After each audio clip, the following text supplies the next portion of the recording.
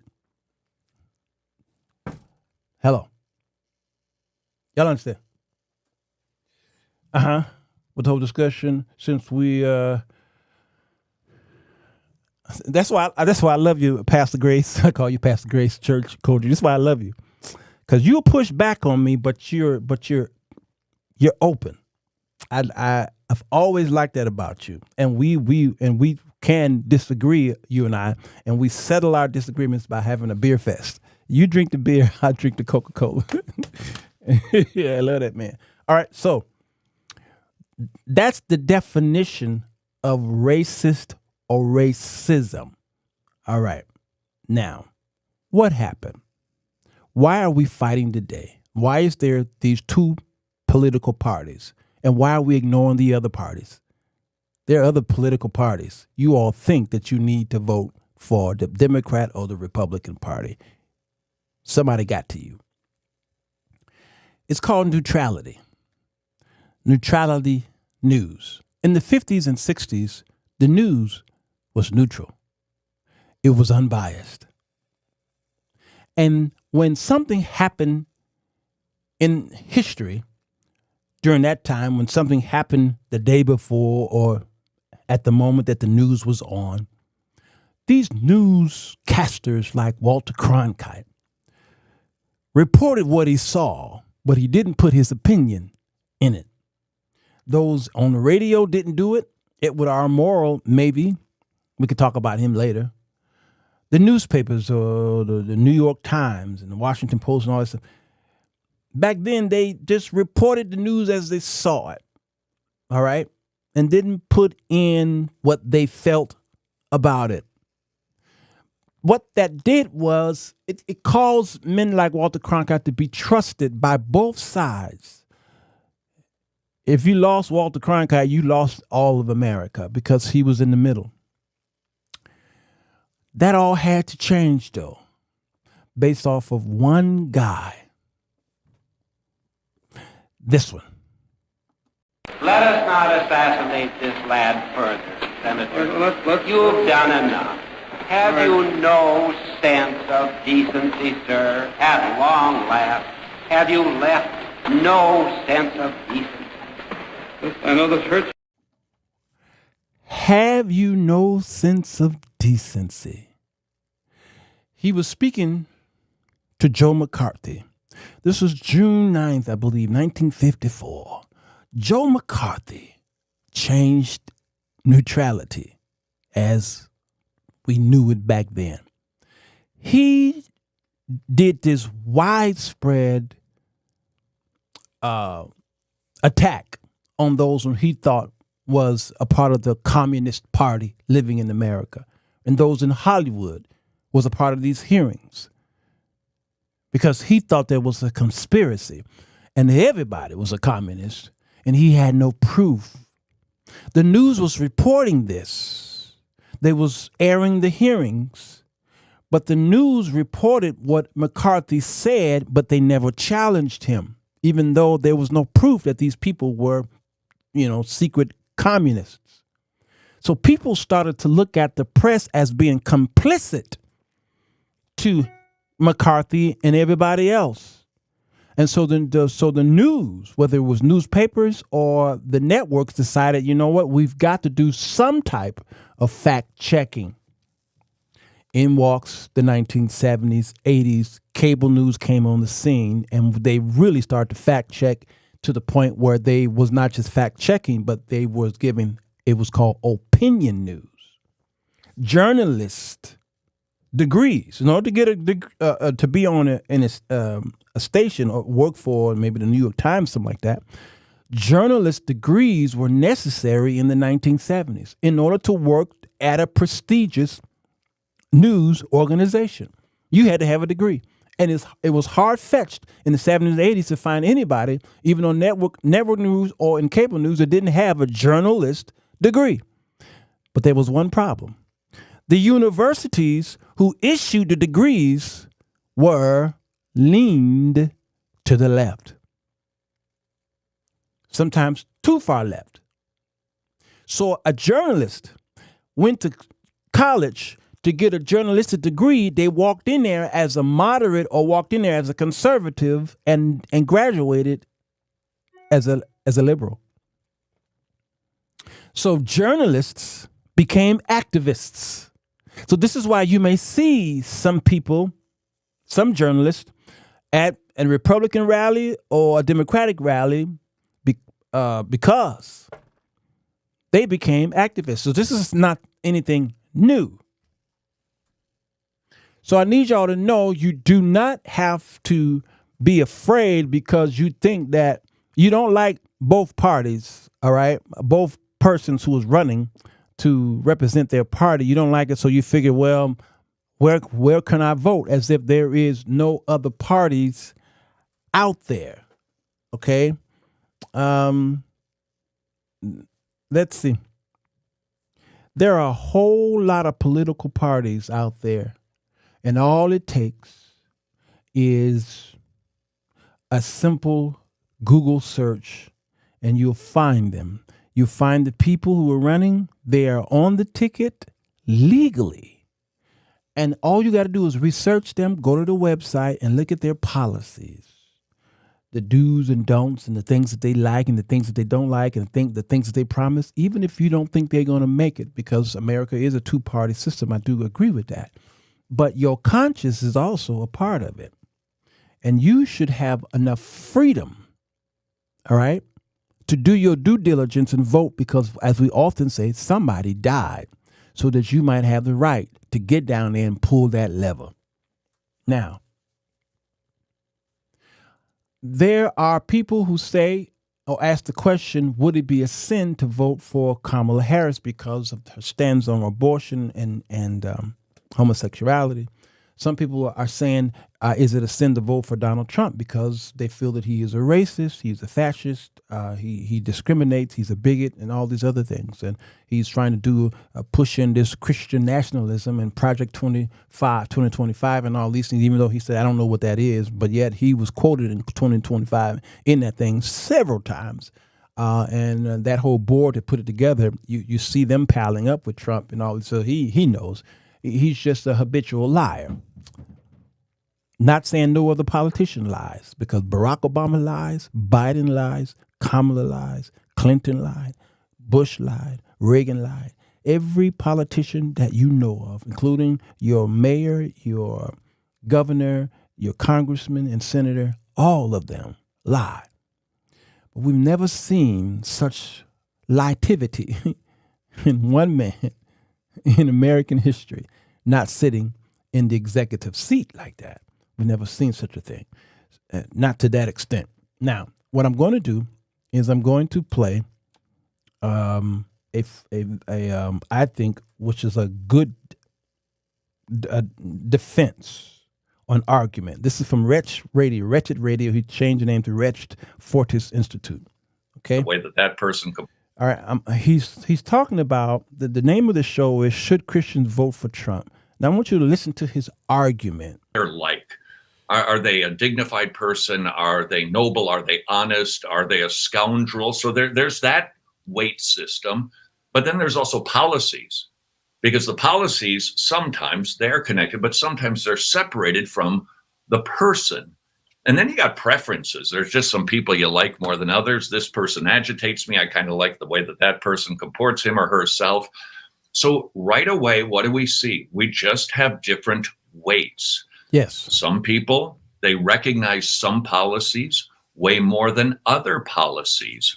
I personally believe that they do. For instance, I think that there's tier one weights. These are the big issues like abortion, marriage, gender. I think we all agree those are like, whoa, those are litmus issues. But then there's tier two issues. Things like religious liberty, that's a big deal, but I don't think it's tier one. Uh-oh, you think it's tier one. Oh, look at the argument we're going to have, because we simply disagree on how big these weights are. Tier two would be economy, perhaps military deficits, police funding. So it depends on where we put these issues. My point in this is to simply recognize that entering into the conversation with another believer, we need to recognize we are not all calibrated and we're not all weighing things the same. Right. Hence the differences of opinion. And this is not trying to say that evangelicals should be voting for Harris. I'm not saying that. I'm just saying that we need to recognize that we come into it viewing issues differently than others. Here's the third challenge. And he had to say that because his audience is an evangelical audience, and these three men on the other side of him are evangelical pastors. So he's speaking to his audience. All right, y'all know I don't speak to my audience; I speak to everybody. Okay, but if your morals say otherwise, then you would agree that a Christian should not vote for Kamala Harris based off of those two things that I mentioned earlier. That's if that is a deep conscious thing that is seared into your heart, that you feel that you are giving the handshake of I approve for this behavior and pushing into policies all because you voted for her, that might be something you need to reconsider or to consider. You got some nebulous weights that I think weigh in our decision-making process. This is 2024. It's not 1984. And that means time is different. Circumstances are different. There's a third nebulous weight, political realities. How do you feel about the makeup of Congress? What do you think the next House is going to look like? How much can we actually get done? Will this issue be a winner? So we're just weighing some nebulous weights. The fourth and final challenging area is weighing logic, how we go about the business of individually processing how we come to a conclusion. So for instance, some people are going to feel very strongly about the subject of voting for the lesser of two evils. Yes. Some are like, I can't vote for either evil. Other people are going to be like, well, it's better to vote for somebody less evil than more evil. And if we don't even have that straight, it just creates an awful lot of potential volatility. Are you sinning by voting for somebody that you don't believe has a lot of character? Somebody you're like, doesn't matter to me. We're not electing a pastor. We're electing a politician. Other people see it differently. That's like, no, I want the person to have some integrity. It actually matters. Is a non-vote of the less evil candidate a vote for the more evil candidate? How do you feel about that? Your spouse might think something slightly different. Yes, and he goes on and on. It's a really fair and balanced debate there. You all should go there to that podcast there, video podcast. Should Christians vote for Trump? A detailed breakdown is the name of it. All right, by Recht or Fordist Institute. It's really great. And one of these guys, although they all are evangelicals, one of them says they will not vote for Trump based off of Trump's characteristics and his lying, his vulgarity. So he decided he won't vote for him. And I thought it was a wonderful, well-balanced debate. If you abhor abortion, you should also abhor the death penalty. Protect life from the wound. All right, and this is Van Zelle's, state on this. I am not against the death penalty, absolutely not, because I am for Genesis chapter 9, where God has not changed his mind on the death penalty. He said a life for a life. The problem with the death penalty is there are people on death row who don't belong there because of some crooked cop, some crooked lawyer, some crooked judge, some crooked system, or a man who just happened to be a minority who was the scapegoat for somebody else. And so now he's on death row for something he didn't do. So the system is flawed. You understand? So here we go. And me and Van Zelle can go in the room and fight it out. And we both gonna leave there disagreeing, and he gonna drink the beer and I'm gonna drink the Coke. That's my brother. I love him so. All right. So that is that. Notice he brought up 3 P's: policies, persons, and preferences. Will you vote for Trump or not vote for Trump based off of his policies? Do you know his policies? Most of you don't know his policies.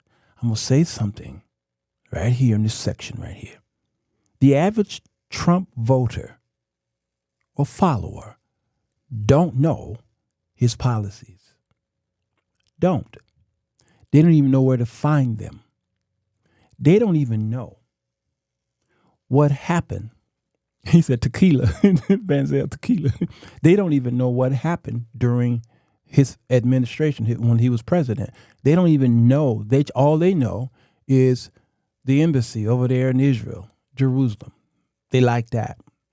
and they liked that the rich was getting tax cuts. They liked that. There was a bailout check we all got.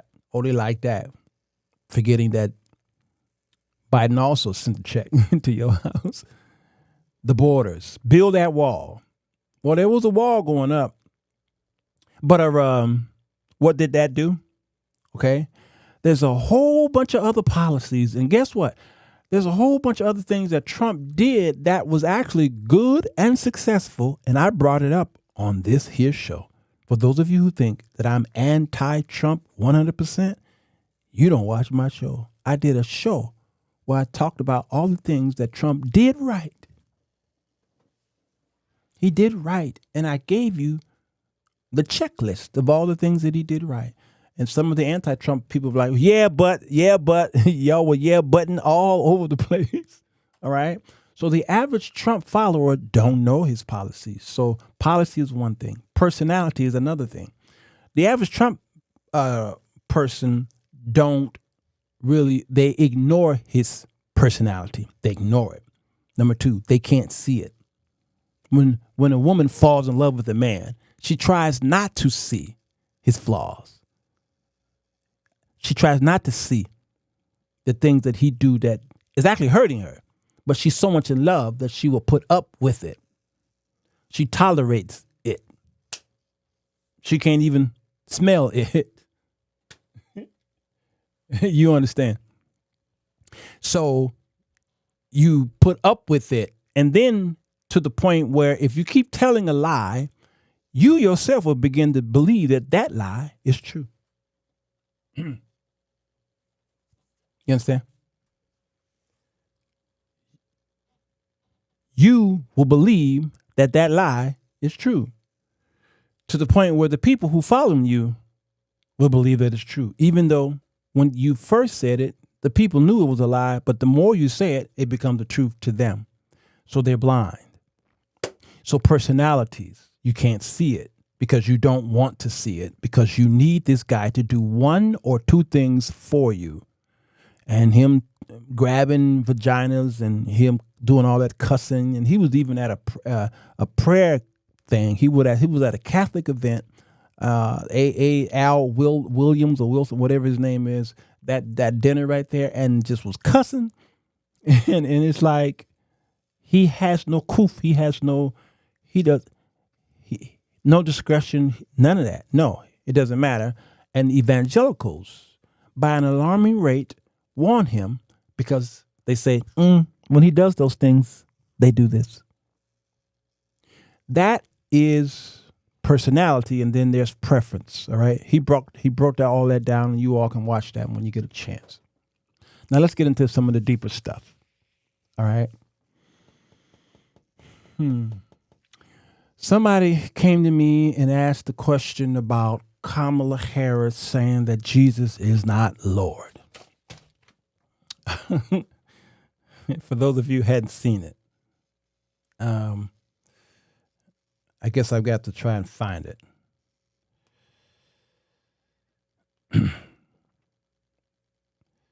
Now, there was a video here. Town. Here it is. So a few weeks ago, I attended the Trump rally here in my town. Dive into what I'm about to share. Here's a peek at that. So a few weeks ago, I attended the Trump rally here in my town. Before I dive into what I'm about to share, here's a peek at that. Well, today I found out that Kamala Harris was coming to my town, so I decided to go. I wanted to see the differences. Notably, I had to show my ID to get in to see her. But anyway, I was making a video talking actually about how sad I was that the loudest cheering at the rather small event came in support of abortion, when I panned over to the crowd and to her speaking, and I caught something I wasn't expecting. Check it out. Not a lot of energy here, but everyone just cheered and screamed for killing babies. So that was disappointing. Anyway, here she is.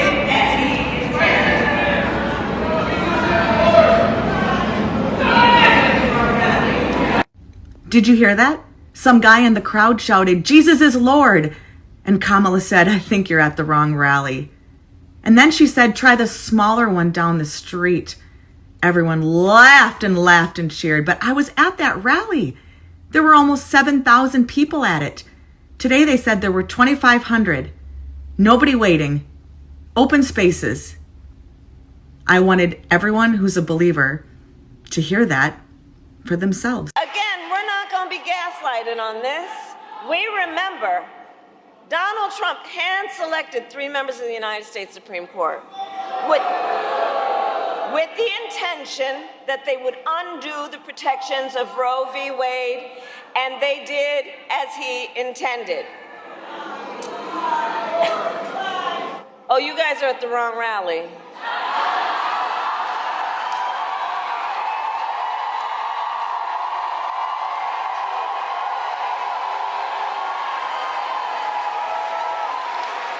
No, I think you meant to go to the smaller one down the street.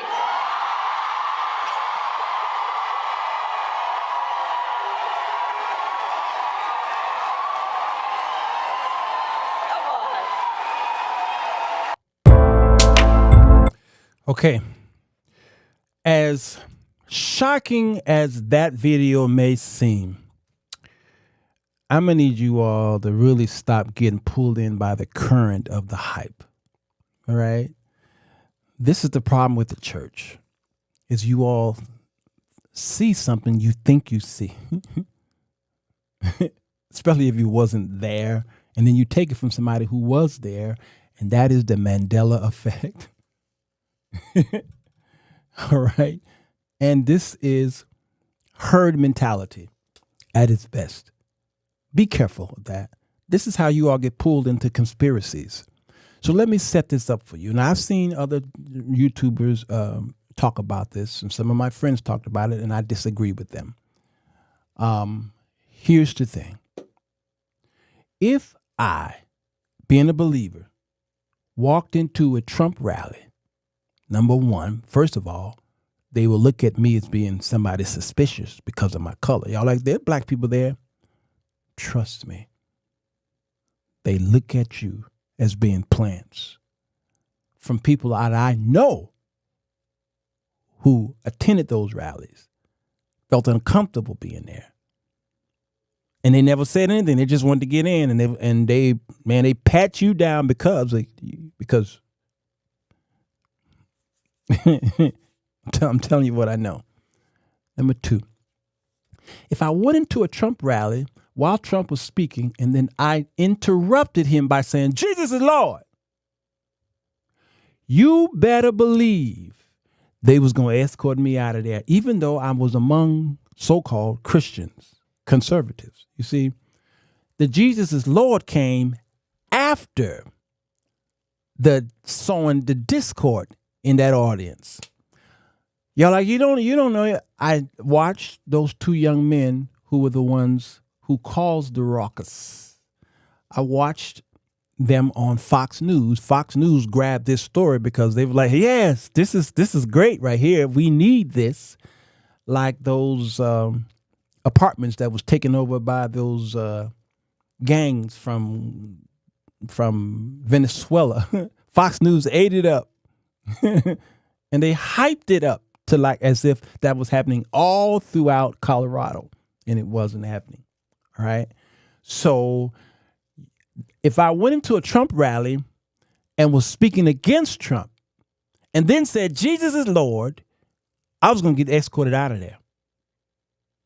Do you understand? Y'all ate up that hype. You ate it up. You ate it up. And Kamala Harris, all she really saw and heard was disruptions. That's why she said, you're at the wrong rally. Your hype acceptance took that as Kamala saying, Jesus is not Lord.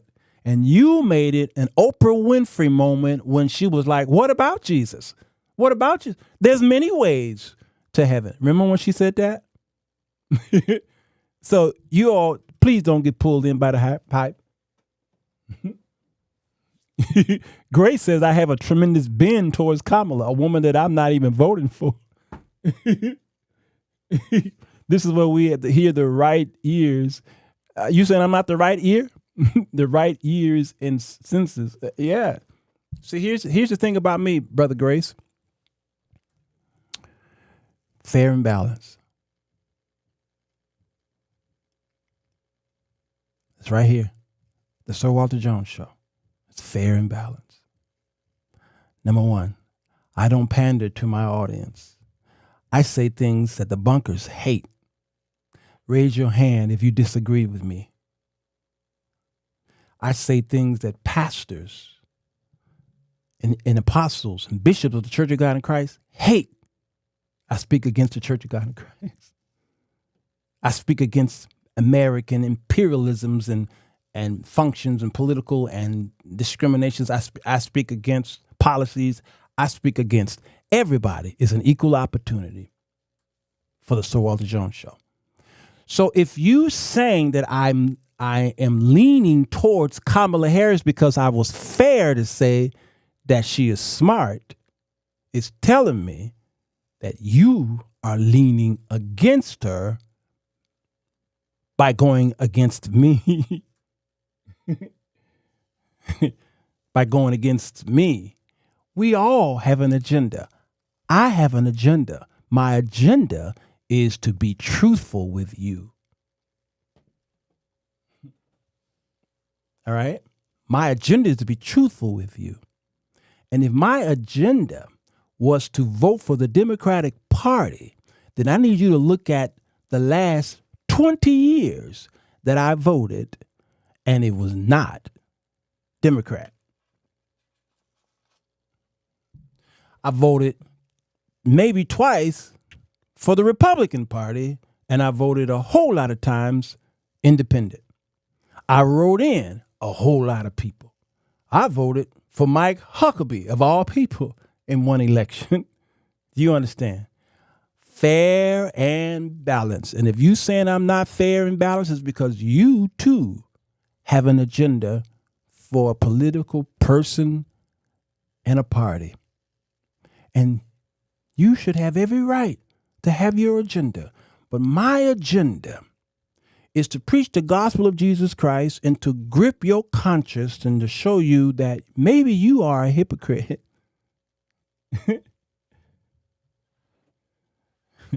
Grace says she has all that. I said she has all these policies and she don't. I need you to go to her website right now. Right now. And tell me what policies you don't see. You didn't go there yet, have you?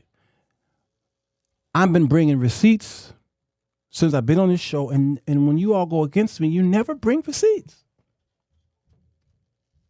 And you got room here in the comment section to bring receipts, but it's easy to say, I know you're up, I know I am, but what are you? Your mama. It's easy to say all those things, but we need substance. Yes. All right. Did you say I'm attacking you? How am I attacking you when I'm giving you the right to speak and I'm reading your comments? I would have taken it as an attack. But now where is the attack? Grace, where is the attack? Okay, I'm gonna leave you alone because I love you and I'm wasting too much time, on that. I need to get back to the people that are here to wonder if Trump is a racist based off of my opinion. Now, I brought enough receipts and definitions so that you can come to a conclusion. Now, let me go to a young man who feels that Donald Trump, y'all have been lying on him. All right? Right here. Let's go here. Find people on both sides. Let's remember. This are told about Donald Trump because this is Amir Odom. We've played him before. Smart Christian. We've played him before. Instead of the media telling you the lies that Donald Trump is making, the media is making the lies about Donald Trump. And again, this isn't to say that he's never lied before, but it just goes back to how the media is coming up with lies about him instead of just telling the people what he's actually saying and giving the proper context. If you like this kind of content, commentary, reaction, and you like getting to the truth of the matter, be sure to subscribe. It helps the channel grow a ton. Without further ado, let's dive right into this. Find people on both sides. Let's remember Charlottesville, where there was a mob of people carrying tiki torches, spewing anti-Semitic hate. And what did the president then at the time say? There were fine people on each side. This is something that they didn't fact check, despite fact checking Trump, which I'm all for. If you're gonna fact check, that's fine. I'm all for the truth, but at least be consistent. Because according to a common fact checking site, Snopes, no, Trump did not call neo-Nazis and white supremacists very fine people. That's the actual truth. Joe Biden, Kamala, everybody keeps regurgitating this one headline. He said there are fine people on both sides. There is far more context to what he said. His sentence was cut off and the truth was just never out there. So for those of you who have never seen the actual footage, let's hear what he actually said. Changing history, you're changing culture, and you had people, and I'm not talking about the neo-Nazis and the white nationalists, because they should be condemned totally. I'm not talking about the neo-Nazis or the white supremacists, white nationalists. They should be condemned completely. That is what he said in that same clip. But like, if I let it keep playing. But you had many people in that group other than neo-Nazis and white nationalists, okay? And the press has treated them absolutely unfairly. Now, in the other group also, you had some fine people, but you also had troublemakers, and you see them come with the black outfits and with the helmets and with the baseball bats. He called it out for what it is. He said there were very bad people on the right that need to be condemned. The white nationalists and the Klansmen, all them people, he said that's stupid, that needs to be condemned. And he also said the Antifa and the people dressed in all black, they need to be condemned too. There were fine people on the right side that just wanted to maintain our nation's history and have these statues, and it's whatever. There were fine people on the left who said, I want this statue down, it's hurtful to my ancestors. Regardless, there were fine people on both sides, but it's clear with the full context. Trump never said that the Klansmen and the white nationalists were very fine people. He said they should be condemned. That's the actual truth. Speaking of racism in Charlottesville, let's get right into he's racist against black people. Let's just go. Okay, so let's analyze the first part there. What Trump said about that thing when he had won and he's at his golden palace, and he said there's fine people. Listen, when I first heard it, I didn't hear. What I heard was a man who don't know how to speak unless there's a teleprompter. I believe there was a Freudian slip. I believe that he was trying to protect his base. All right? They were trying to protect his. See, Trump, what he does is he doesn't care what color you are, if you are racist, if you're a Ku Klux Klan, nothing. He doesn't care about that. He only cares if you will be loyal to him, if you will support him, and if you would die for him. Now, there's a word for that. I'll share it in a minute. He doesn't care, all right? You must be for him. So if you're for him, then what he will do is back you, all right? You got to know that. That's not a positive trait whatsoever. He will back you. So he made a slip up by trying to win both sides, and it was a disaster. That's why we're spending years trying to either defend him or go against him. Go through some of the things that he has said about black people. Let's talk about George Floyd. You said George Floyd's death was a terrible thing. Terrible. Why are African Americans still dying at the hands of law enforcement in this country? And so are white people. So are white people. What a terrible question to ask. So are white people.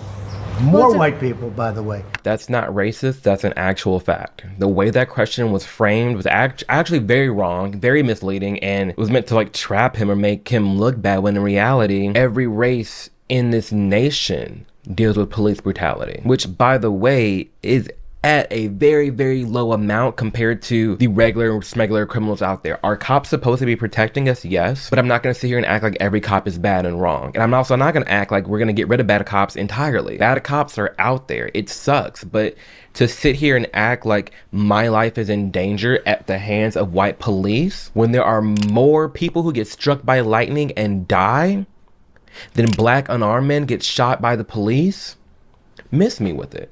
It's so misleading. It really is. And what Trump said was true. That is a horrible question to ask. White people are harmed too. Let's keep it real. All Trump has done is keep it real. Let's go to the next clip. What? All right. Let's see if we can do something with this. There's a word called disproportionate that this young man unfortunately not seeing because he has an agenda, again, like myself and like all of you, including Anthony Clay. I see you, brother. All right. The agenda. And more white people are abused because there's more white people in America. Hence the word majority or minority. We are the minority because not because we are insignificant in nature, it's because we are less. So that's why the word disproportionate simply means, even though a number sounds like it's bigger than the next, but disproportionate simply means that if there is 80% whites and there's 20% black people, but yet the attack on black people seems like the number is lower than the number on white people. But when you look at the per capita and the numbers in what we may call statistics, in which you all failed in class, then it says disproportionate that black people are more abused more or profiled more, because even though there's less black people live here, the proportion, there's a town here called Oak Park or Oak Lawn, where more tickets are passed out or given to black people in Oak Lawn than whites. The problem is there are more white residents in Oak Lawn than there are blacks. And both sides of the news was like, why are y'all giving all these tickets to black people when 80% of Oak Lawn is white? Chicago may have had 700 killings last year at the end of the year. And you say, see, there's all this crime in Chicago. Well, that's too many people who died. But per capita, if we got 4 million people who live here, that number is not as big as if 700 people died in Atlanta, Georgia.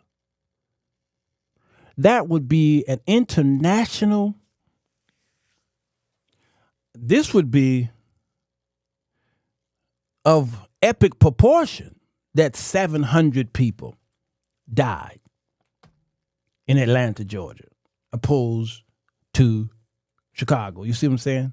So his argument is weak there. Let's continue. You have to lose. You're living in poverty. Your schools are no good. You have no jobs. What the hell do you have to lose? Like, when we look in our inner cities, St. Louis, Chicago, Detroit, Atlanta, the list can go on, and it's ran by all Democrats for years, and we keep complaining about our hoods and our neighborhoods and everything falling apart. What do we have to lose by trying something new? That's all he was saying. I don't see the problem. What racist invites over 200 black people to hang out with him at his house? Because again, I was there. I told you, I've been about this. I've been there multiple times. I've dapped up with Trump. I've never gotten a racist and bigoted vibe. People kept telling me that he was so racist and so bigoted. So what did I do? I went to the man's house to go and meet him.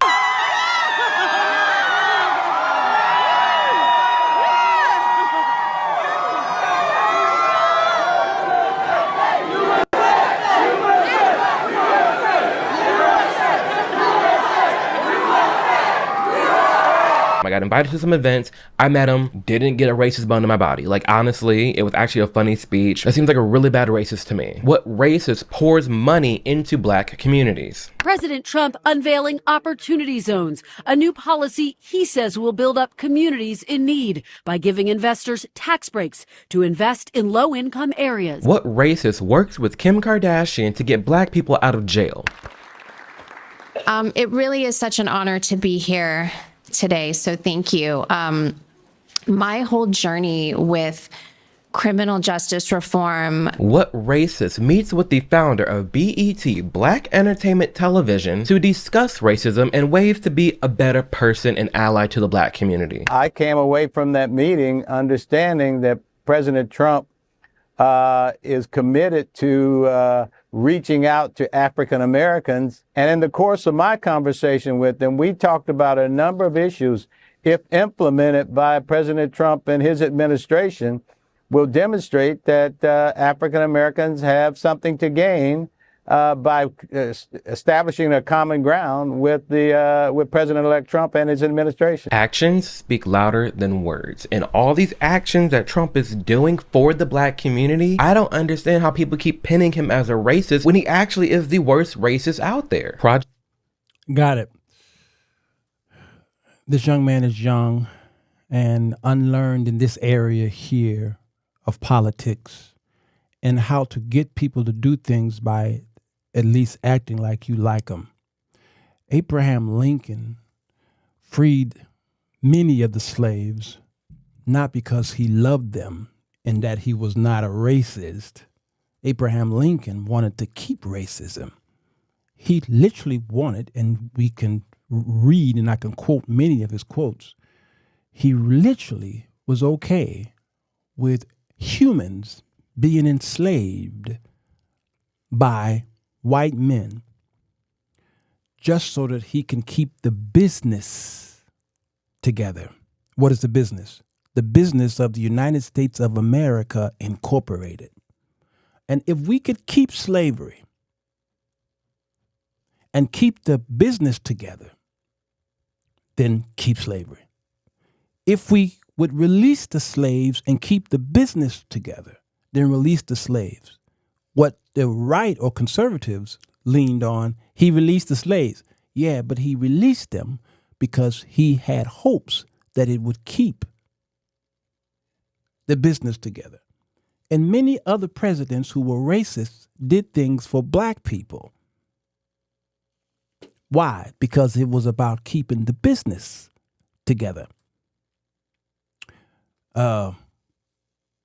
Roosevelt, New Deal, did a whole lot of things for poor people. But Roosevelt didn't like you that very much. I remember when, what's his name, was running in the Olympics and Hitler came down there and Roosevelt was there too. Who was that? Not O.J. Simpson. Who's the other one guy? What's the runner? And he won for America. Hitler wouldn't shake his hands by a historical occurrence. Hitler wouldn't shake his hand. And guess who else wouldn't shake his hand? You got it. Jesse Owens. Thank you, Van Zell. President Roosevelt wouldn't shake his hand either. All right. These policies that was benefiting black people or minorities was for business reasons. And when President Trump, when he was elected, who did he bring to his golden palace? He brought some black people there. Who were those black people? All of them were entertainers. Notice his brother brought up BET. Ain't even owned by us. He brought in entertainers. Why? Because he think that is where black people lean for everything. And in some cases, he's correct. He brought in entertainers and he brought in your pastor. So it's easy to say he's not a racist. It's easy to say that because you was there. Notice Trump rallies. They literally have to pick a black person and put that person behind him because they've got to show diversity, equity, and inclusion. The very thing that they hate is the very thing that they use to benefit them, DEI. And you all keep drinking this Kool-Aid. This young man drank that Kool-Aid too. He don't like you. He need you, and he's got to show that he did something for you because he knew that voting time is coming soon. Notice, he could care less about y'all prior to or when he was in, please. But when it was time to do it again, he reached out to y'all. Like most politicians do for churches. A politician was in y'all's pulpits all during this voting cycle. They've been in y'all's pulpits. As soon as they get in, y'all won't see no politician in your pulpits, in your churches, until the next 4 years. All right. 2025. You're going to hear tonight is a detailed and dangerous plan called Project 2025 that the former president intends on implementing if he were elected again. Let's hear. I keep hearing about Project 2025 from everyone on the left and all these Democrats. They keep talking about this is Trump's plan, Trump's plan, Trump's plan. What does Trump have to say about it? Because Okay, now listen. I'm reading you all's comments, and y'all keep saying, but what about the other side? We talked about the other side in the Kamala Harris show. Wasn't y'all not there? You can't be deflecting on this show right here. I've deflected enough by bringing up y'all's comments, going back and forth with you all. All right? So this show is about Donald Trump. You can't say, but the what ifs, these whatabouts. No, that's the problem with us. Deflections. You can't stay current. You can't. What's wrong with you people? We talking about Trump. Don't ask me what about him, what about Obama, what about Trump, who else? Clinton. What about Trump? We're talking about him right now.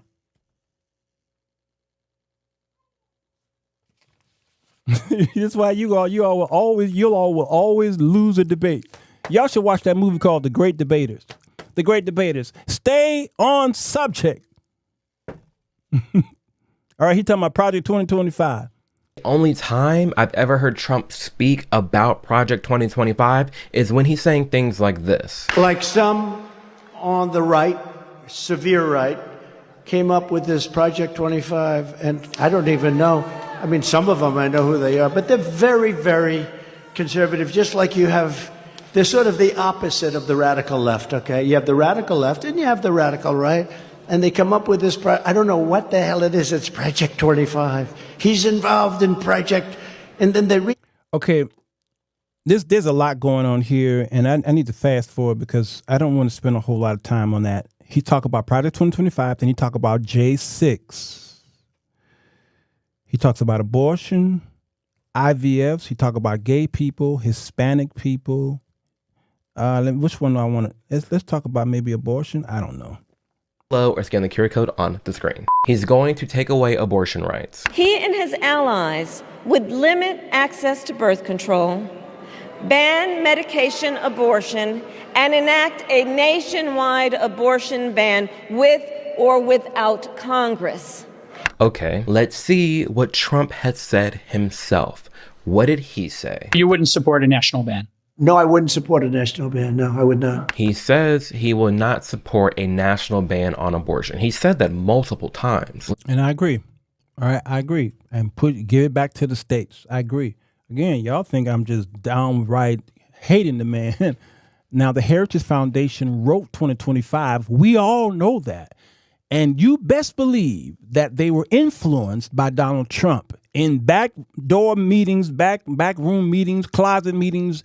There was no way that they could come up with such a project of that magnitude if they had not been inspired by Mr. Trump, who said he didn't know anything about it. So we're fighting against a man who constantly lies, and then we'll use something that he says. And if you know a liar, the scripture keeps alluding to a liar. That is his whole mantra, his whole life, his whole heart is about lying. So if you're going to listen to a liar, he going to change on you because his whole life and mandate and purpose in life that he made is to lie. Y'all understand?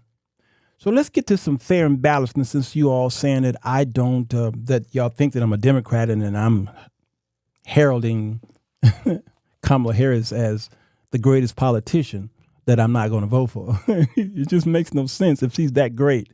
Sirwalterj Jones is not voting for her for many reasons. And I've talked about it on several shows. It's just you all are new to the Sirwalterj Jones show. And somebody in here act like they knew, but they've been over here for a couple of years. So I want to go to, who is it? Let's go to Roland Martin. Now, Roland Martin didn't create this. He's just only reporting it. So you're like, see, I don't trust anything Roland Martin says. I get it. He is a plant for the Democratic Party. He's being paid very well for that. You are absolutely right. But he's going to play something that somebody else did. Because I go to Fox News and watch Fox News a lot, and I listen to what they play. They play somebody else's stuff. And then I say, okay, here goes the spin on what somebody else presented. So I'm going to play Roland Martin says Trump's extreme anti-blackness and hate exposed in a new ad. I'm going to play the ad. This is the ad. Roland didn't create this. And maybe that will answer some questions on if Trump is a racist or not. Maybe it will not. But I got to be fair and balanced. Unlike what you all are saying about me, I have to play both sides so that you can come to a conclusion, because I'm not going to ever tell y'all who to vote for. Ever. All right. Here we go. Watch this. Black Lives Matter. There are a lot of thugs. I love the old days. You know what they used to do to guys like that? They'd be carried out on a stretcher. The president approvingly retweeted this video of one of his supporters. A horrific scene in Charlottesville, Virginia, a white nationalist rally that descended into deadly violence and chaos. I think there's blame on both sides. Very fine people on both sides. He has pulled one of the great cons in the history of politics. He could have been born in Kenya. A lot of people do not think it was an authentic certificate. I'm starting to wonder myself whether or not he was born in this country. I was the one that got him to produce the birth certificate. I didn't know she was black until a number of years ago when she happened to turn black. I have been the best president for the black population since Abraham Lincoln. Donald Trump, he's made it clear throughout his life that he believes black people are inferior. The Department of Justice accused the Trumps of violating the Fair Housing Act, arguing they were turning away renters based on race and color. Donald Trump took out $85,000 in ads in the New York City newspapers calling for the execution of minors who at that point had not even gone to trial. I hate these people, and let's all hate these people. He has said on multiple occasions that he doesn't want black people involved in the counting of his money or involved in the running of his world. He is a tried and true, dyed-in-the-wool racist. In Trump's head, you can't be a person of color and an American.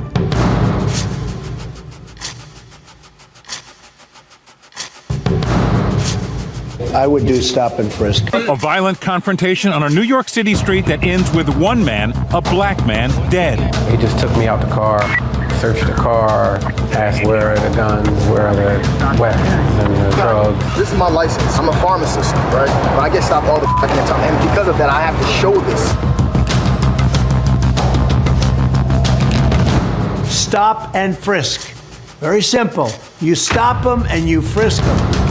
President Trump plans to sign an executive order that will reverse an Obama-era policy which currently restricts local police from getting military-style guns and equipment. Hands up, don't shoot! Hands up! Go! Go!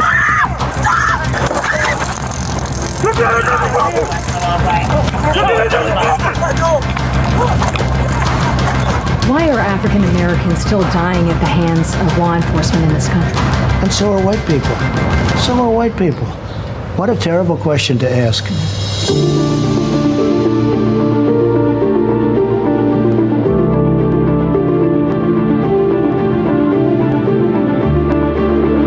Wages too high. We have to leave it the way it is. I worked at fast food for over 30 years, and I had to support my kids off of that money. Minimum wage is still $7.25. It's rough. Gotta work 2-3 jobs just to make ends meet. You have to decide whether you're going to eat or pay your bills. Look at how well the black community has been doing under this administration.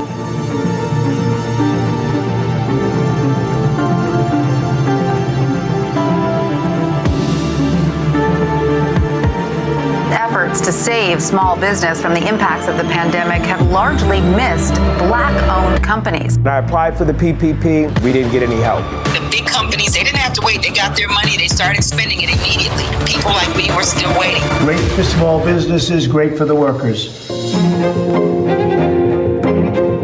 The Trump administration has done more to shape the courts in just one term than any other president in recent history. Trump has confirmed 203 federal judges, and of that number, 8 have been black. Trump judges have suspended affirmative action programs like the Fearless Funds grant for black women in tech, ruled against plaintiffs in housing discrimination cases, supported racially gerrymandered voting maps, blocked the EPA from enforcing environmental justice regulations, leaving communities like Cancer Alley in Louisiana without any protections.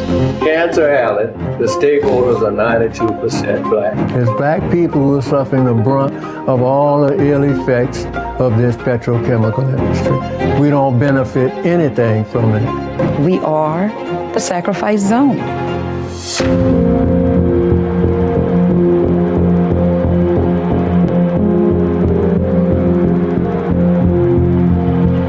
The vote. You should go into Detroit, Philadelphia, Atlanta, and you should go into some of these places, and we got to watch those votes.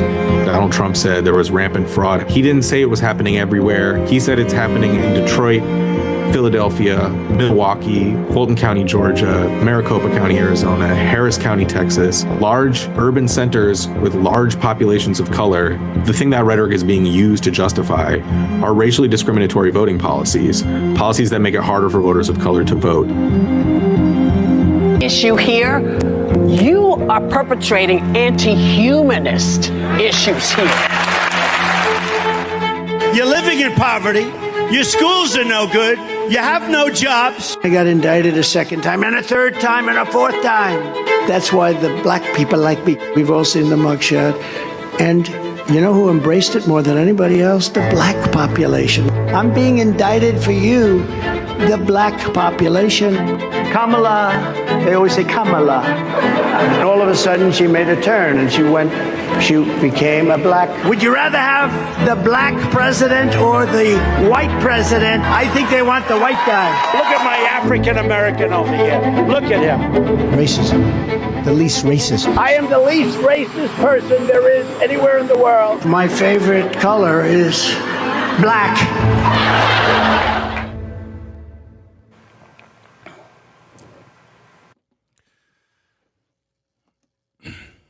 Well, I'm trying to be fair and balanced.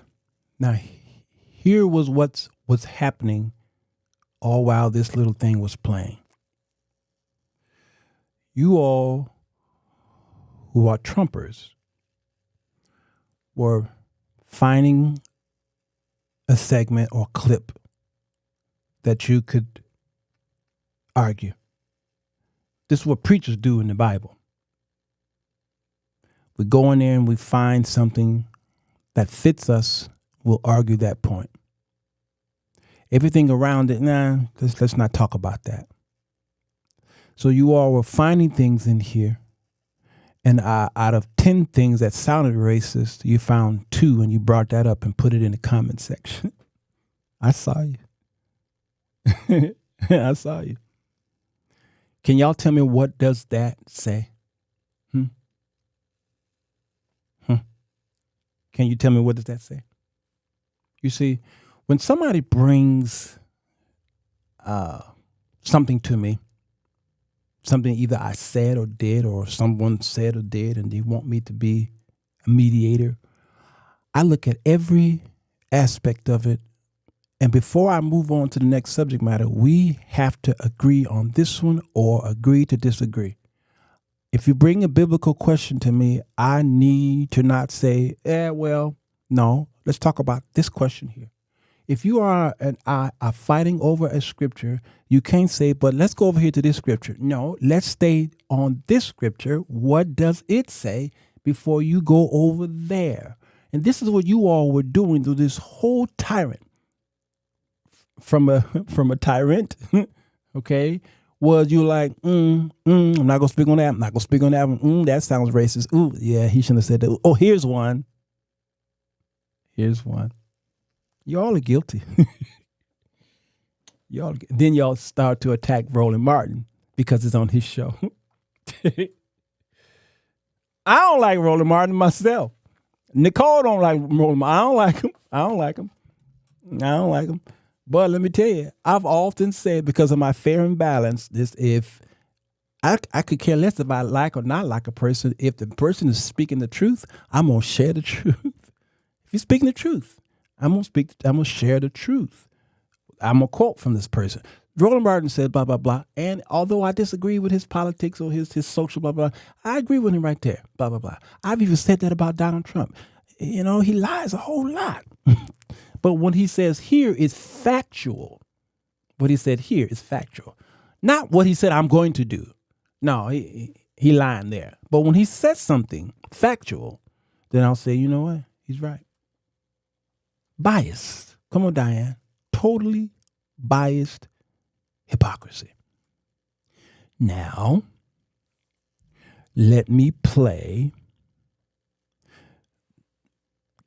Trump defense attorney shows a montage of you Democrats using your rhetoric. All right? This should be interesting. I played this on the show before. I'm going to play it again so that y'all can see my fair and balancedness, because I don't like the Democrats.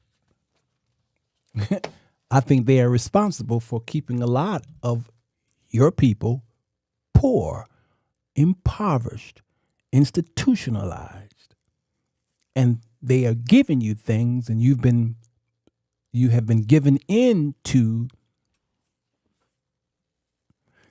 You have been sucking on the tit of the government. You have been sucking on the tit of the government for generations, and there is no personal responsibility. Ever since the 1964 Civil Rights Bill, and then the government came in your house and removed the man out. And so we can blame the government for a lot of its systematic racism, yes, but I can also blame you for doing this. And this is what Proverbs chapter 6 talked about. You lazy, you sit there with your hands folded, taking naps. Consider the way of the ant, thou sluggard. Here's another one here. This is against you Democrats who say, we are not a violent people. January 6th was horrible. And all the rhetoric from Donald Trump is what got this bullet in it past his ear and all these things. How dare him spreading all of these racist diatribes and what have you. And guess what? The House managers spoke about rhetoric, about a constant drumbeat of heated language. Well, as I'm sure everyone watching expected, we need to show you some of their own words. I just don't even know why there aren't uprisings all over the country, and maybe there will be. There needs to be unrest in the streets for as long as there's unrest in our lives. You got to be ready to throw a punch. You have to be ready to throw a punch. Donald Trump, I think you need to go back and punch him in the face. That I thought he should have punched him in the face. I feel like punching him. I'd like to take him behind the gym if I were in high school. If we were in high school, I'd take him behind the gym and beat the hell out of him. No, I wish we were in high school, I could take him behind the gym. I will go and take Trump out tonight. Take him out now. Okay. When was the last time an actor assassinated a president? They're still going to have to go out and put a bullet in Donald Trump. Show me where it says that protests are supposed to be polite and peaceful. And you push back on them, and you tell them they're not welcome anymore, anywhere. I have thought an awful lot about blowing up the White House. Please, get up in the face of some Congress people. People will do what they do. I want to tell you, Gorsuch, I want to tell you, Kavanaugh, you have released the whirlwind, and you will pay the price. We're gonna go in there, we're gonna impeach the Well, this is just a warning to you Trumpers. Be careful. Walk lightly. And for those of you who are soldiers, make them pay. If you had to be stuck in an elevator with either President Trump, Mike Pence, or Jeff Sessions, who would it be? Does one of us have to come out alive?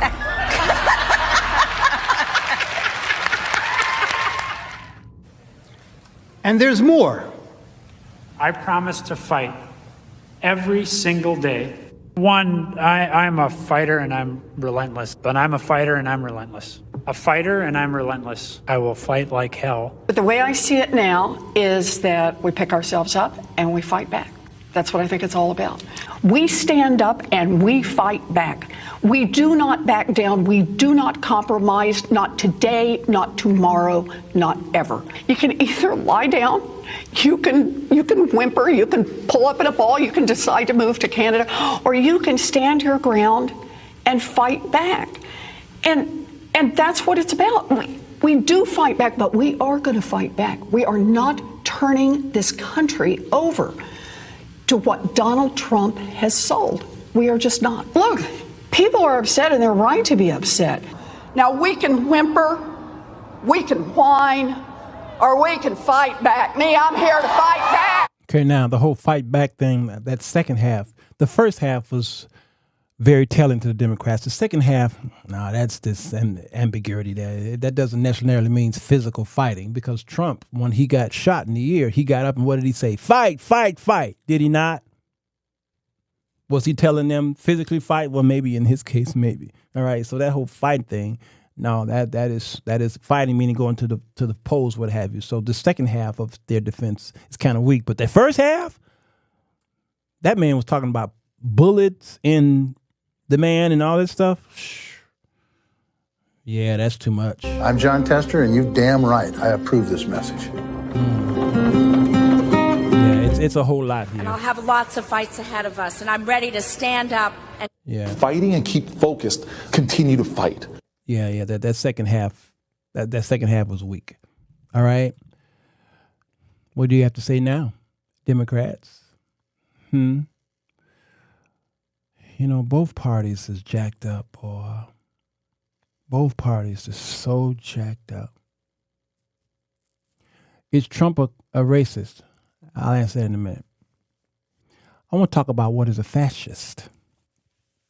Why don't we talk about that? And then we can end the show, because we've been on here an hour and 22 minutes. Let's go to a fascist definition, shall we?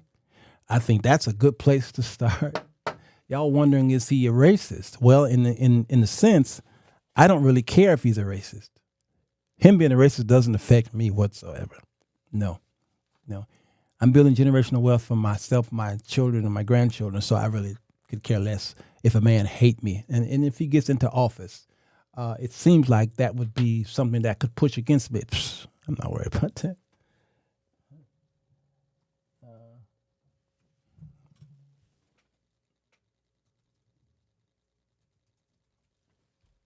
So let's go to fascists. Over the past years, blah, blah, blah. Let's go here. What does fascism... Now, I want y'all to read this very carefully. Many experts agree that fascism is a mass political movement. Now, I'm gonna circle the words that jump out of the pages, okay? It's a mass political movement that emphasizes extreme nationalism. That ain't on the Democratic side, you all. Militarism. Trump wanted a military parade.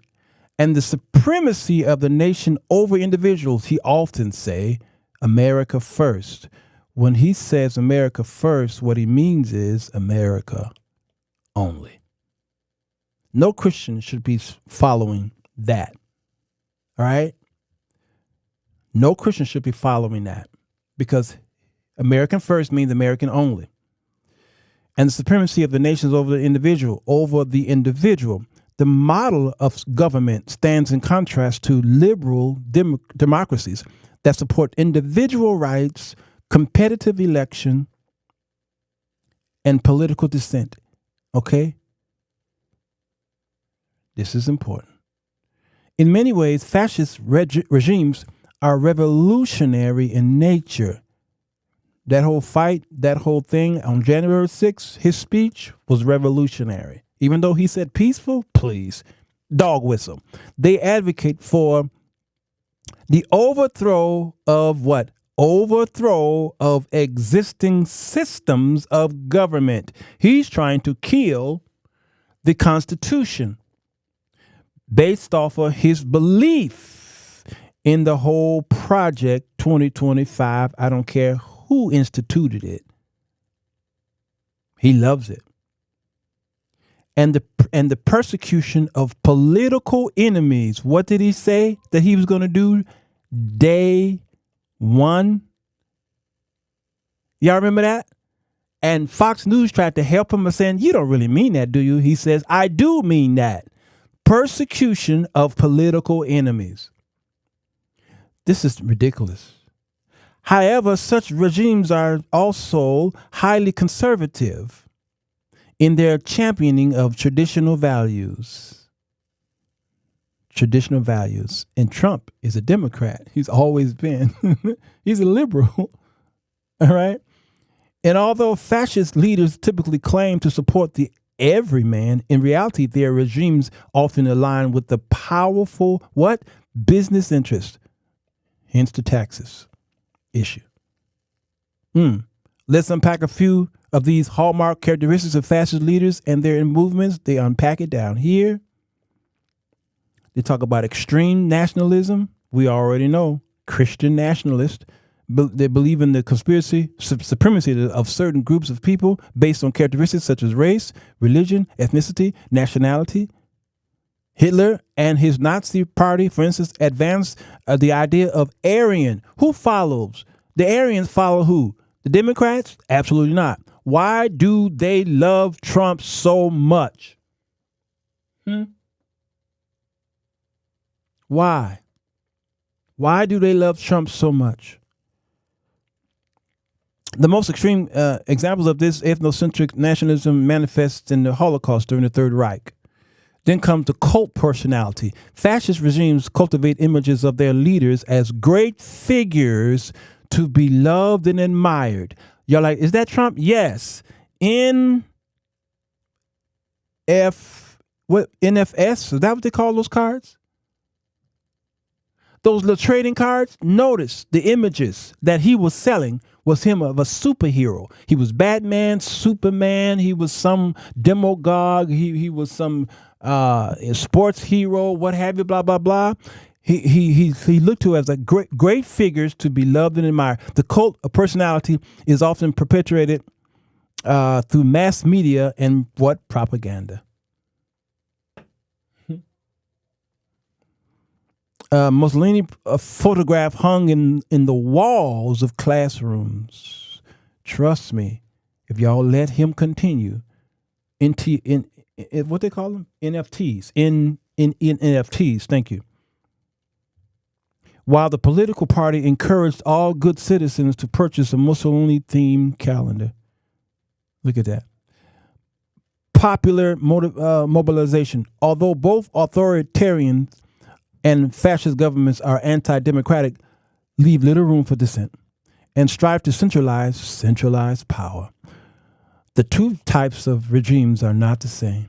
Authoritarian government want their population to remain passive and demobilized. He said, stand strong and stand firm or something like that. Remember those, what you call those boys, the Proud Boys? And they asked them, rebuke the Proud Boys. What did he say? Stand down or stand by or something like that. Remember that? On the other hand, fascist regimes seek to energize public participation in society through government organized channels. Both Mussolini and Hitler, that is, for instance, drew massive crowds in rallies that he often bragged about, intending to stir up enthusiasm for the country, the party, and the leader, not to be unified. But it's all about patriotism, the party, and the leader himself. Trump. Y'all like the Dems do that too. Yes, they do it. But not like that other side. They do it there is no way that if Trump had stumbled like Biden did in that debate, that the Republicans would have replaced Biden. Trump, that is. There's no way that they would have replaced Trump with Trump's vice president. There is absolutely no way they would have replaced him if he had stumbled like Biden did. Why? Fascism. I love you, Grace Church. Thank you, man. I've been reading your messages there. I'm not ignoring you. I'm reading them. Fascism. So, is a lot of what I'm saying my opinion? Yeah. Is a lot of it facts? Absolutely. You don't want to see it because your man is in the ring and you need your man to win. How did fascism come to power? Mussolini and Hitler rose to power swiftly, but their country's transformation from constitutional government to fascist regime did not take place overnight. This didn't happen overnight, you all. How did Trump get here? Trump got here because Obama was president for 8 years. And if there was no Obama, there would not be a Trump. I know y'all hate me, but I love y'all. I do. So here are the stages. Emerging out of disillusionment. That's the first stage. The second stage is establishing legitimacy as a political party. Gaining power is the third one via right-wing partnerships. Number 4, using power to dominate institutions. And then number 5, implementing radical reform. Project 2025. They did everything but put Donald Trump's face on the screen. So, is Donald Trump a racist? Yeah. Donald Trump is a compromising racist. What do I mean by that?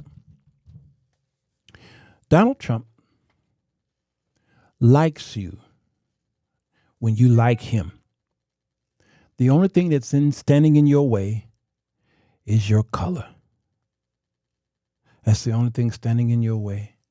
He has a long history of discriminatory practices with his father and himself. You all are saying, well, he piled up with the rappers back in the 80s, 90s, and early. Yeah, he did. He piled up with all the black entertainers, yes. Why? Because that's good business. A racist do good business with minorities. That doesn't mean they're not racist. You all, this is why Grace Church says, he knew at the beginning of this show when I gave the definition, he knew where it was going.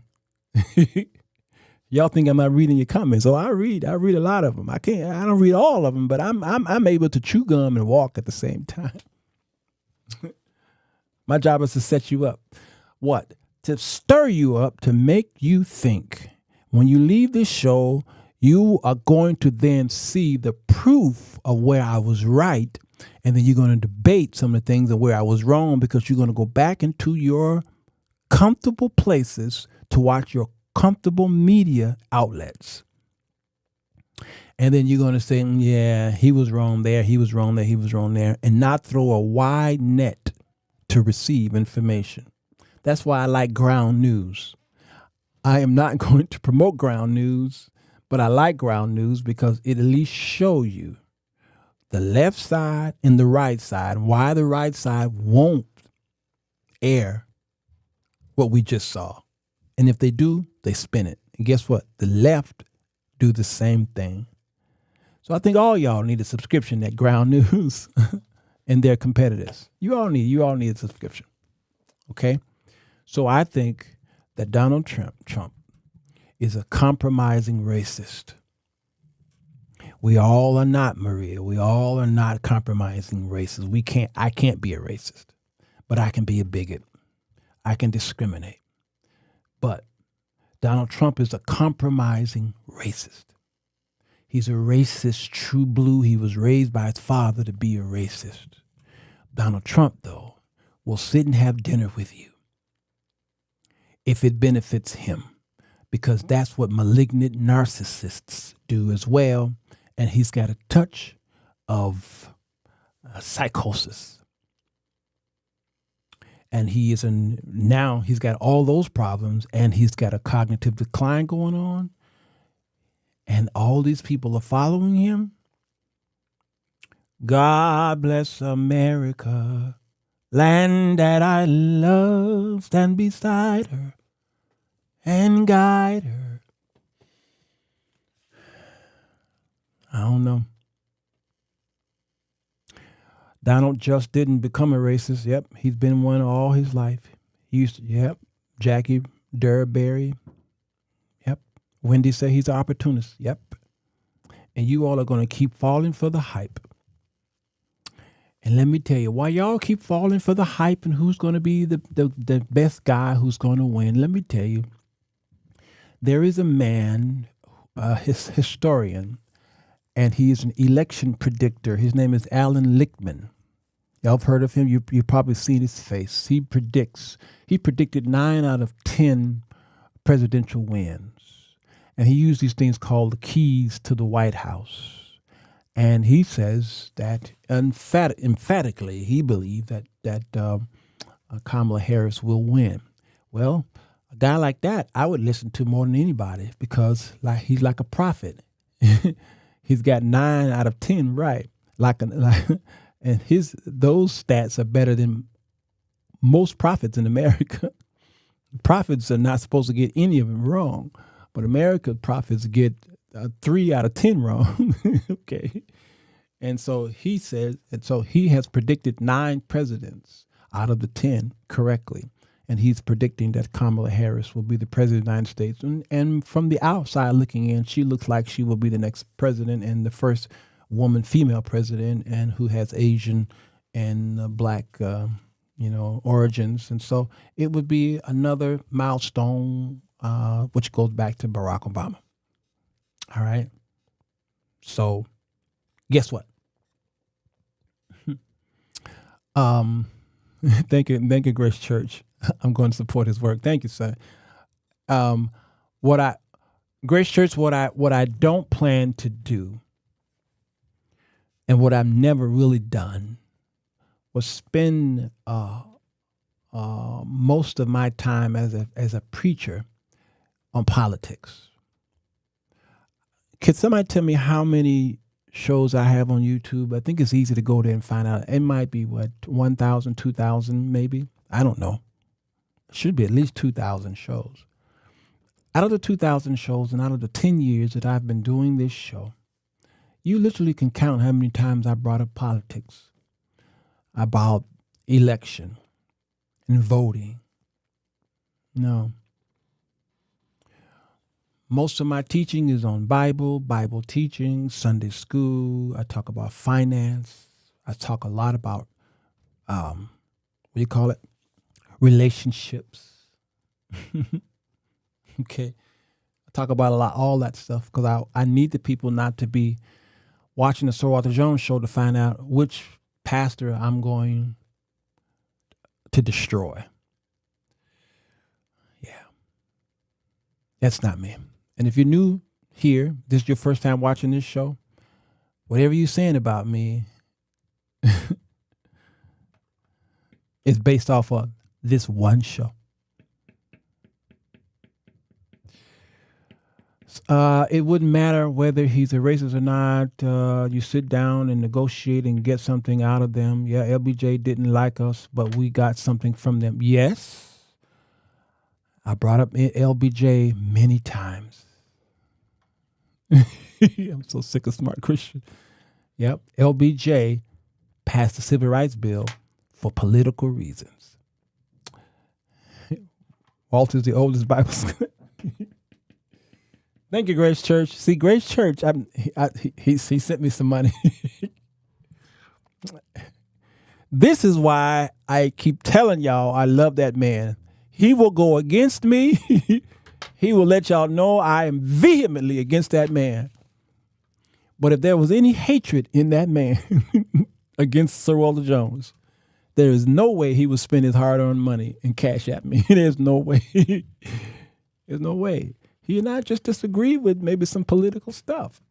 Most of our Bible studies we agree. We agree with at least 90% of our Bible studies we agree with. And I'll be in Memphis, Grace, and I hope to see you if we can take a picture together. That would be great. All right. Yeah. Sheila said you've made at least 1,000 videos this past 2 weeks. You see what I'm saying? You see what I'm saying? And how many of those was on politics? All right. So I see the clock. Clock keeper, thank you. I see you. You know, I pay her good money to keep me on focus. And one of these days that check the bank is going to clear that check. Yeah, Corey is hilarious. One of these days that check is going to clear. All right. So I let me end this by saying I love all people. I haven't found a man that I hate. Not one, all my life, and I'm almost 60. I've never found a man, even the man who stabbed me. There was no hatred in my heart. I wanted God to save that man. All right. Okay. Yes, Marsha. He also said that Harris will win unless one thing happens. All right. But listen, if a man has gotten 9 out of 10 right, I'm gonna listen to him. Now, this whole thing about an October surprise, yeah, there is no October surprise, by the way. All right. So I don't care who's in office, what I was getting ready to say. I don't care who wins. It will not affect me financially. You understand? Come close. There are certain people out there of certain ethnicities who could give 2 dead flies about this presidential election. Do you understand? And a lot of them are Asians. All right? Muslims and these subgroups, they could care less about a presidential election because they know that what they have built up by their own hands and their knowledge and inspirations, they could care less. I never cared so much about a presidential election based off of what's going to happen to my house. I could care less. Why? Because I know how to work by the sweat of my brow. I know how to make money. I know how to invest. I know how to study. I know how to talk. I've built my own empire. And I could care less what the economy is doing. Do you understand? Number one. Number two, I am an ambassador for Christ. So do you actually think that I'm sitting here biting my fingernails worried about what that man gonna do or what that woman gonna do when I am an ambassador? I was sent here from Christ to preach the unadulterated word of God to us people who was dying. You think I care about the politics? Listen, the Apostle Paul didn't care about the politics. He still preached the gospel until they killed him. And all, if not most of the apostles died. By who? Political leaders. So, I could care less what the politics is doing. For God I live, and for God I may die. So my job as a pastor to many around the nation is to at least talk about it. We're going to have a conversation because this is hurting you. So I've got to talk about things that hurt you. your brain, you're scratching your brain wondering, what should we do? What should we do? So as a pastor, I got to talk about it. I got to bring it up. What kind of leader would I be if I don't bring these things up? And then I must bring the facts, not just my opinion. All of us have opinions. We all going to have our opinions. And when I was serving on the jury, well, it was being chosen for jury duty, the judge says all of us have our prejudiceness. Everybody in that stand, he said, all of you have some prejudiceness about yourself. He was right. We all have prejudiceness. All of us. And it's okay. It's healthy to be prejudiced against something. All right?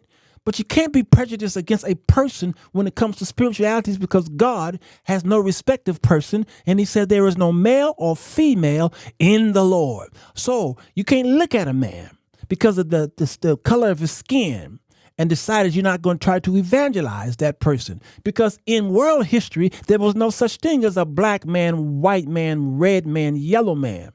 There was no such thing as that. In the Bible, there was no racism as we know it today. It was all about class. And they could care less what color you was. We are trying to make Jesus either white or black. And black folks want to make him black because of Revelation chapter 1 about his feet and about his hair and wool and all that stuff. That ain't saying that man was black.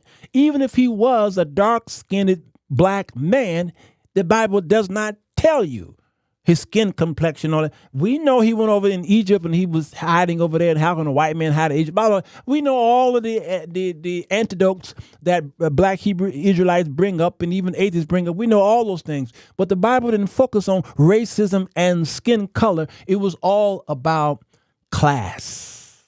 Class. And America at one time was all about class, not color.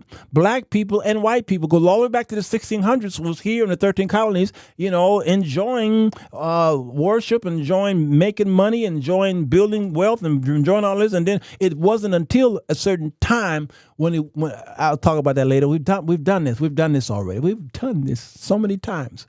All right. So racism is fairly new.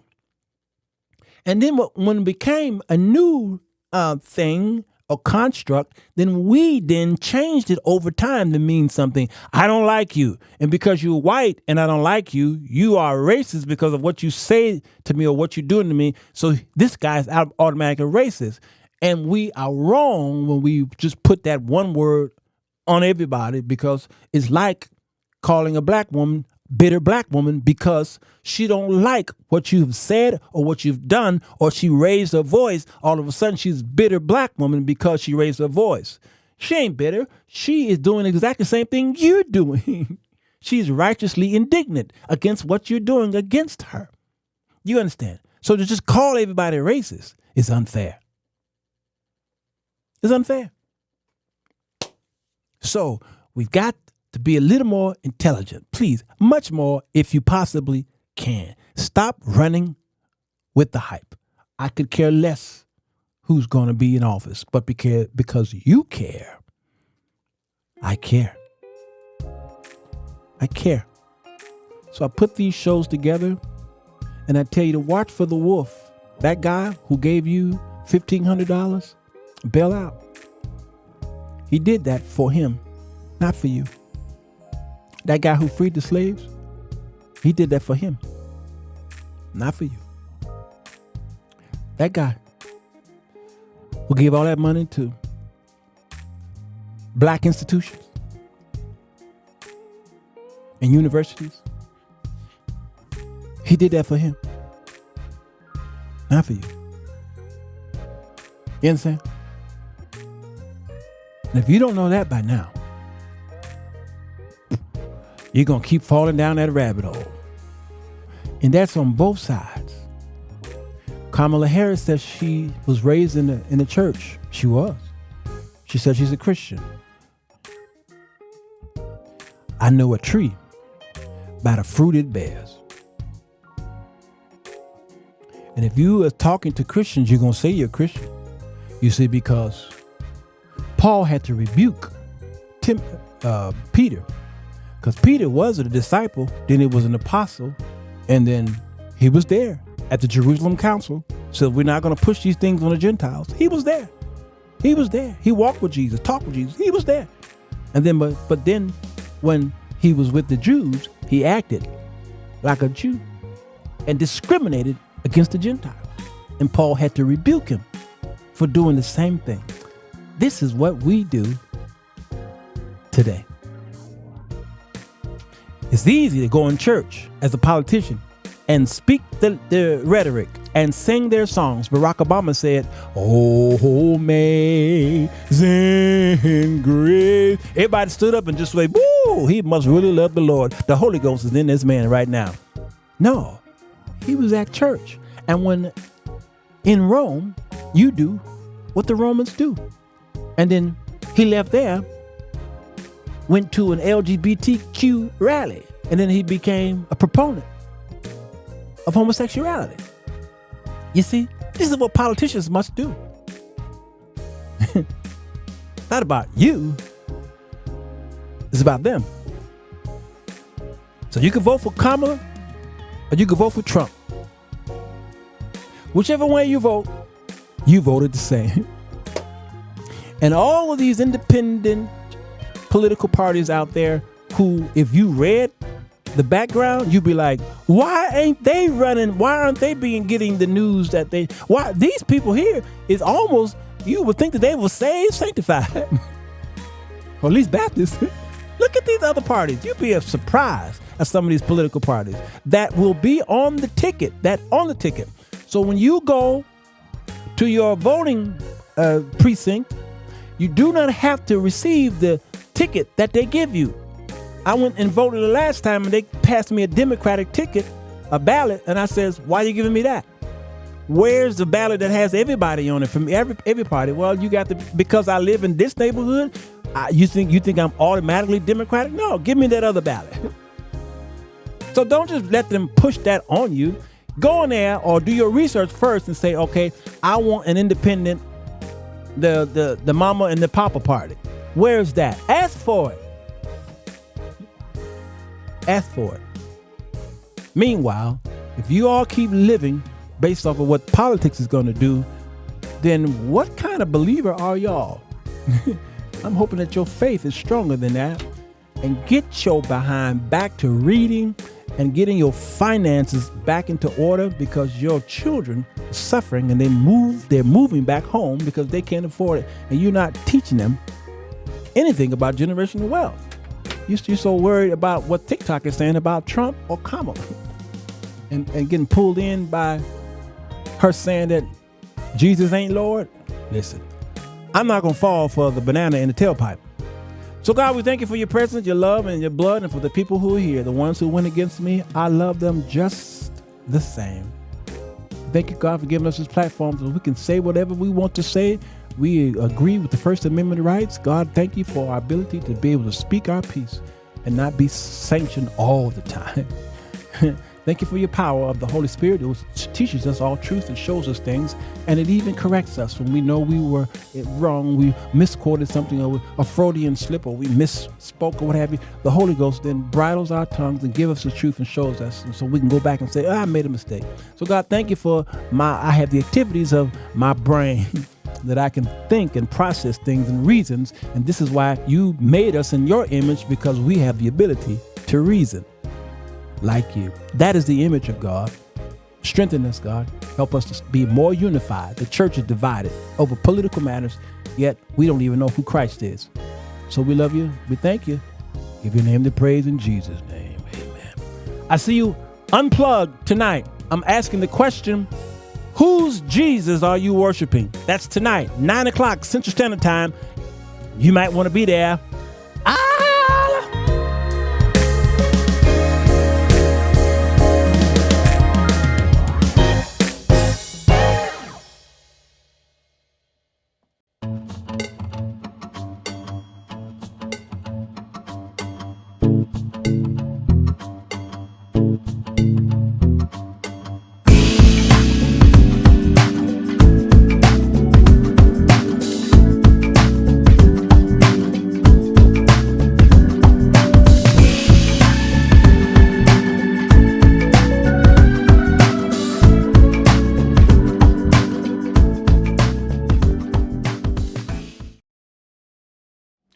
Fellas, does it seem like you can't get a good woman? Ladies, wonder why you can't keep a man? Then read The 4 Women That Men Desire, Volume 1, by Sirwalterj to figure out how to break the cycle. Go to Amazon.com to get your copy today.